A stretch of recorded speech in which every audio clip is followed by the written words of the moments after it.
একদা হজরত ঈসা আলাইহি ওয়াসাল্লাম একটি কবরস্থানের পাশ দিয়ে যাচ্ছিলেন। তিনি আল্লাহর হুকুমে কবরের এক মৃত ব্যক্তিকে জীবিত করলেন। লোকটি কবরের মাটি ঝেড়ে উঠে দাঁড়াল।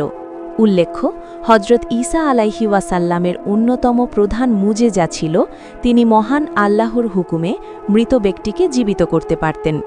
হজরত ঈসা আলাইহি ওয়াসাল্লাম তাকে জিজ্ঞেস করলেন, দুনিয়াতে তোমার কাজ কি ছিল? লোকটি উত্তর দিল, হে আল্লাহর নবী, আমি একজন কুলি ছিলাম। মানুষের বোঝা মাথায় বহন করতাম এবং তা দিয়েই জীবিকা নির্বাহ করতাম। আমার জীবনটি খুব সাধারণ ছিল। হজরত ঈসা আলাইহি ওয়াসাল্লাম জিজ্ঞেস করলেন, তবে তোমার কবরের অবস্থা কি? তোমার হিসেব নিকাশ কেমন চলছে? লোকটি কাঁদতে কাঁদতে বলল, একবার আমি এক ব্যক্তির এক বোঝা লাকড়ি মাথায় করে তার বাড়িতে পৌঁছে দিচ্ছিলাম। পথিমধ্যে আমার দাঁতের ফাঁকে কিছু একটা আটকে গিয়েছিল। আমি মালিকের অজান্তেই সেই লাকড়ির বোঝা থেকে একটি ছোট্ট কাঠি খিলাল হিসেবে ব্যবহারের জন্য ভেঙে নিলাম এবং তা দিয়ে দাঁত খিলাল করলাম।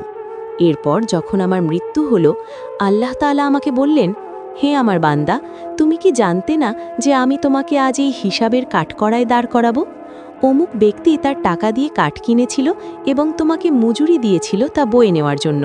তুমি সেই মালিকের অনুমতি ছাড়া কেন একটি কাঠি ভেঙে নিলে?